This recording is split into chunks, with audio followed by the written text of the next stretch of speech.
kompanije Honor i Huawei su se, ne svojom krivicom, našli u vrlo teškoj situaciji, makar na internacionalnom planu. I dok moraju da trpe posljedice trgovinskog rata između Kine i Amerike, moraju i da se dovijaju na razne načine kako da isporuče što kvalitetnije proizvode na međunarodnom tržištu. Sada smo, reklo bi se, došli do, makar u ovoj rundi, poslednjih aduta. Dok u visokoj klasi imamo Honor 20 Pro koji stiže sada i u Icelandic Frost izdanju, dok Huawei predstavlja P30 Pro u novim bojama, do nas stiže Honor 9X, naslednik jednog od prošlogodišnjih šampiona odnosa uloženog i dobijenog. Da, moramo da imamo razumevanja za mnoge nedaće koje su pritisle Honor i Huawei. S druge strane, moramo gledati i na konkretan proizvod očima korisnika i to morate imati na umu. Takođe, isto tako treba da znate da je Honor 9X uređaj koji je trebao da preuzme štafetu dugog niza mobilnih telefona koji su predstavljali neku vrstu idealno razumne kupovine i zbog toga imali velikog uspeha kod nas. Ukoliko ste pratili prethodnike Honor 7X, naročito Honor 8X, ali i ostale, oni su u momentu dolaska na tržište bili maltene uvek bez baj uređaja.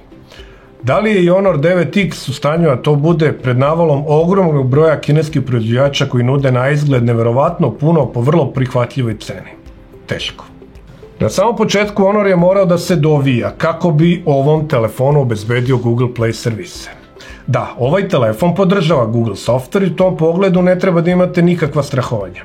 Da bi to postigao, Honor ga maskira kao Huawei P Smart Z, kome i odgovara po specifikacijama, maltene u potpunosti.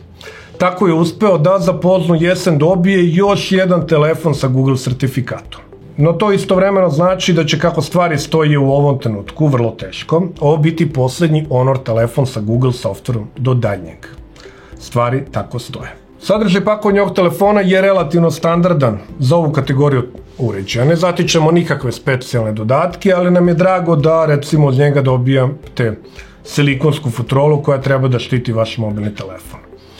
Ono što bi istakli da smo u startu ostali pomalo razočarani punjači. Naime, Honor 9X stiže sa punjačem od 10 W. Mislimo da je prošlo vreme kada se lako moglo zažmuriti na izostanak podrške za brzo punjenje u ovoj kategoriji uređaja. To je sada već maltene standardna stvar i mnogi konkurenti nude brzo punjenje u nekom vidu u ovoj kategoriji. Zato je važnije imati brzo punjenje kako se uvećava kapacitet baterije. Ostavljajući to po strani, telefon je prilično lep. Reč je o relativno velikom telefonu sa ekranom dijagonale 6,59 inča. Takođe treba obratiti pažnju i na priličnu težinu ovog telefona, pošto ona iznosi skoro 200 grama. Ovo nije lagan telefon.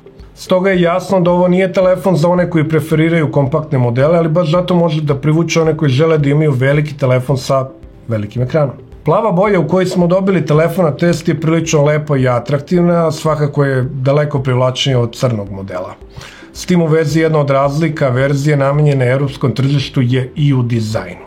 Naime, Honor 9X je u kineskoj verziji dobio leđa sa vrlo agresivnim presijavanjem pozadi u obliku slova X, naravno asocijacija na ovu oznaku X u pitanju. Međutim, za evropsku varijantu se od toga odustalo i leđa su iz tog dizajnerskog ugla gledano praktično čista.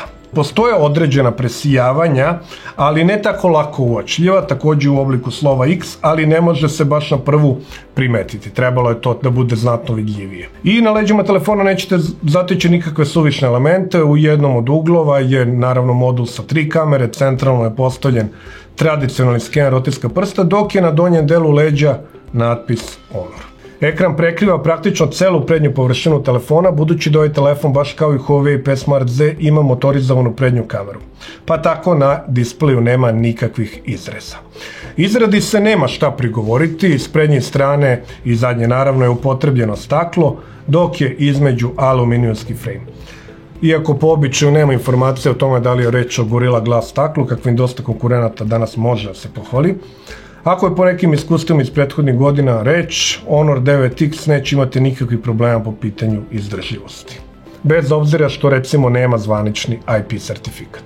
I stižemo do hardvera i tu je taj najveća razlika u odnosu na kineski i prvobitno planiran za evropsko tržište model. Naime, Honor 9X je svuda trebao da stigne sa Kirinom 810, a danas ga ima samo kineska verzija. pitanju je sveža verzija chipseta namenjenog telefonima srednje klase koja je trebala da obnovi celu Huawei, odnosno Honor kategoriju uređaja. Ali evropski model time ne može da se pohvali. Glavni razlog, verovatno znate, američke sankcije, usled kojih je morala biti korišćena neka od ranijih hardverskih konfiguracija.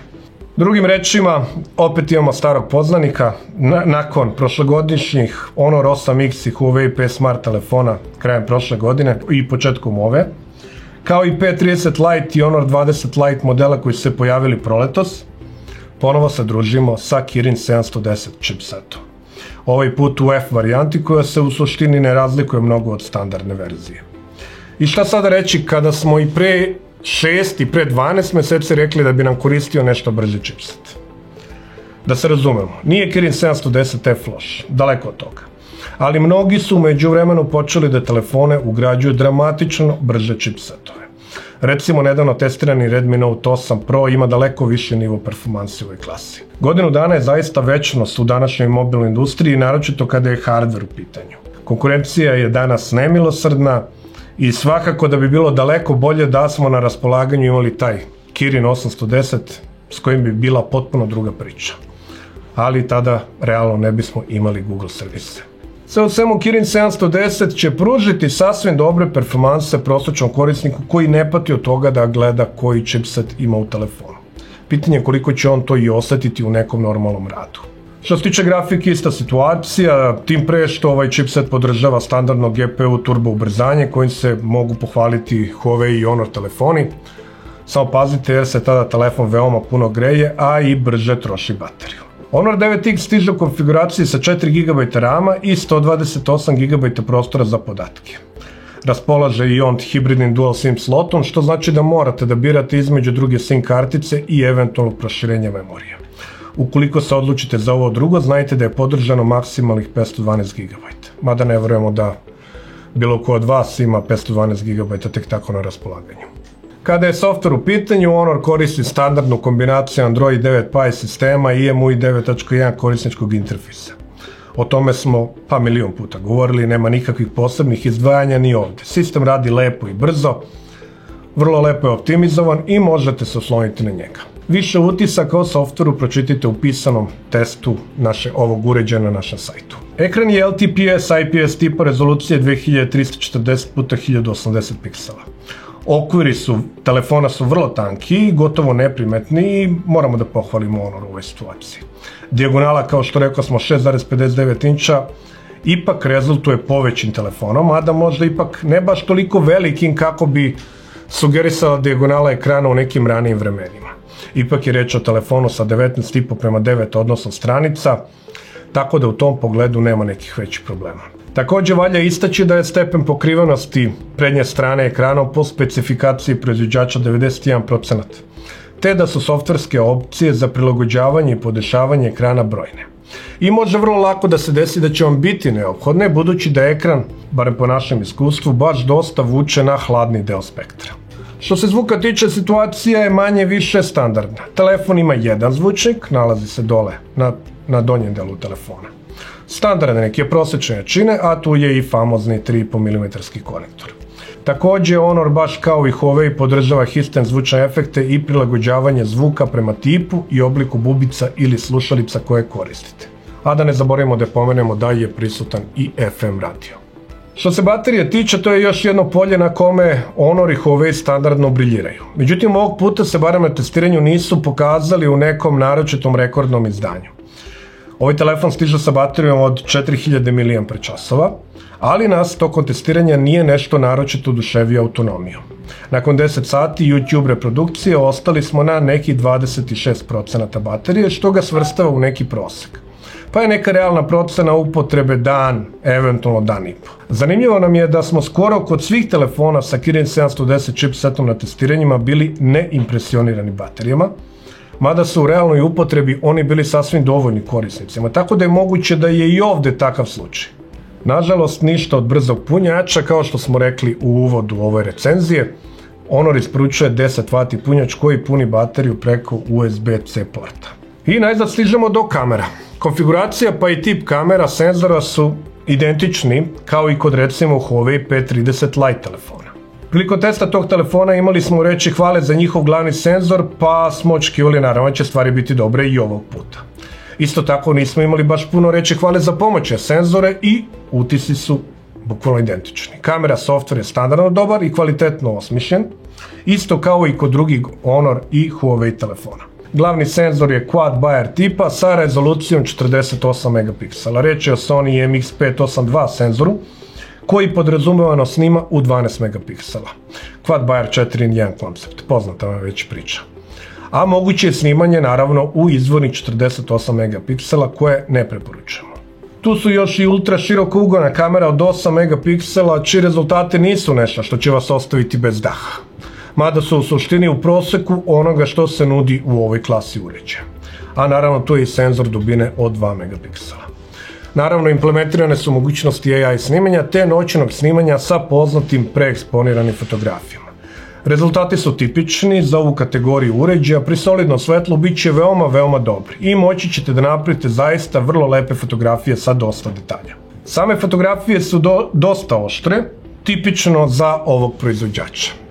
Verovatno je najproblematičnija zona, da se tako izrazimo, zona sumraka, kada niti ima dovoljno dnevnog svetla, niti ima poente uključivati noćni režim snimanja.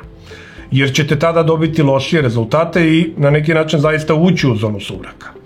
Samo noćno snimanje funkcioniše odlično sa dosta optimizovanim vremenom snimanja noćne fotografije koje na telefonima sa nekim slabijim chipsetovima umelo da potraje. Sada međutim sve traje svega nekoliko sekundi i to je to. I najzad na kraju imamo motorizovanu prednju kameru za selfije. Ona ima rezoluciju od 16 megapiksela s otvorom blend f2.2 i fiksnim fokusom. Rezultati koji se dobijaju su sasvim pristojni i rekli bismo da kamera ispunjava sve potrebe. Što se buke tiče, prilikom otvaranja i zatvaranja, svrstali bismo je nekako u srednje bučne.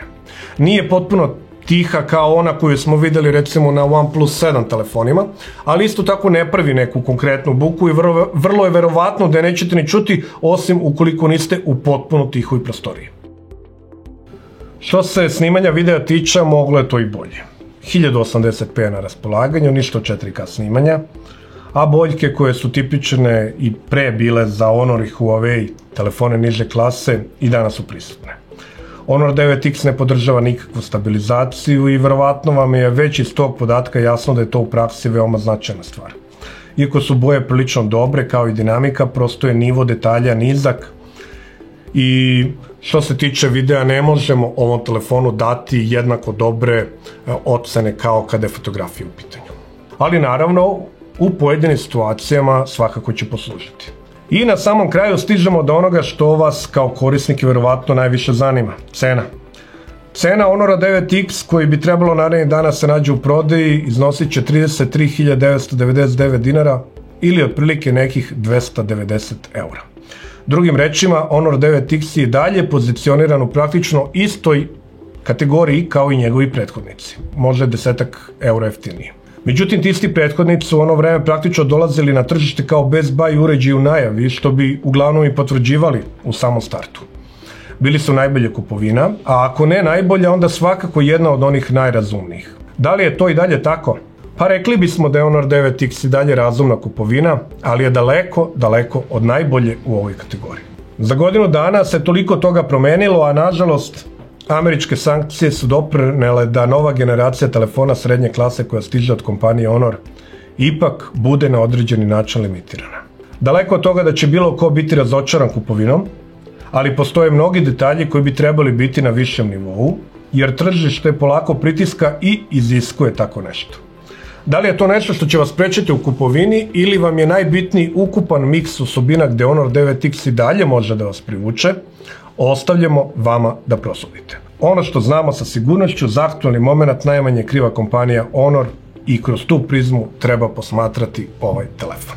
Hvala vam što ste ispratili još jedan video na Benchmark kanalu, bio je ovo prikaz Honor 9X modela. Mi nastavljamo dalje našim tempom, slede još mnogi lepi korisni sadržaj na Benchmark YouTube kanalu. Ukoliko se niste do sada pretplatili na naš kanal, kliknite na to crveno dugme, subscribeujte se i budite uz nas svakoga dana.